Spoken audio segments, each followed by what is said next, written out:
कोल्हापूरमध्ये हायकोर्टाच्या सर्किट बेंचचं उद्घाटन आता मुख्यमंत्री यांच्या उपस्थितीमध्ये होतंय आणि त्या कार्यक्रमाची ही थेट दृश्य आम्ही तुम्हाला दाखवतोय। हायकोर्टाच्या सर्किट बेंचचं उद्घाटन सरन्यायाधीश भूषण गवई यांच्या हस्ते होत आहे आणि मुख्यमंत्र्यांच्या उपस्थितीमध्ये हे उद्घाटन या ठिकाणी पार पडत आहे। त्या उद्घाटनाची ही थेट दृश्य आम्ही तुम्हाला दाखवतोय। राज्याचे मुख्यमंत्री यासोबतच राज्याचे उपमुख्यमंत्री आणि अनेक मंत्री देखील या कार्यक्रमाला उपस्थित आहे। भूषण गवई यांच्या हस्ते सर्किट बेंचचं उद्घाटन या ठिकाणी पार पडत आहे। तर कोल्हापुरातील ही दृश्य आम्ही तुम्हाला दाखवतोय। कोल्हापूरमध्ये हायकोर्टाच्या सर्किट बेंचचं उद्घाटन सरन्यायाधीश भूषण गवई यांच्या हस्ते या ठिकाणी पार पडतंय। यासोबतच राज्याचे मुख्यमंत्री उपमुख्यमंत्री आणि अनेक मंत्री देखील या कार्यक्रमाला उपस्थित आहे। राष्ट्रगीताने या कार्यक्रमाला सुरुवात होते आहे। त्या कार्यक्रमाची थेट दृश्य आम्ही तुम्हाला दाखवतोय।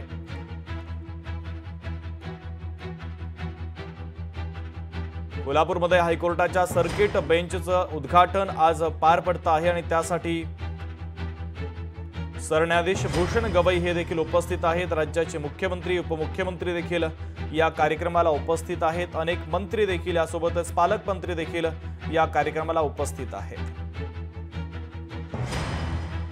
भूषण गवईंच्या हस्ते या कार्यक्रमाचं या सर्किट बेंचचं लोकार्पण या ठिकाणी पार पडत आहे। कोल्हापूरकरांसाठी हा एक महत्त्वाचा क्षण आहे, कारण आता हायकोर्टाचं सर्किट बेंच हे आता कोल्हापूरमध्ये होतंय आणि याचं उद्घाटन सरन्यायाधीश भूषण गवई यांच्या हस्ते पार पडतंय। राज्याचे मुख्यमंत्री आणि उपमुख्यमंत्र्यांच्या उपस्थितीमध्ये उद्घाटनाचा हा सोहळा या ठिकाणी पार पडतो आहे। भूषण गवई देखील व्यासपीठावरती उपस्थित आहेत।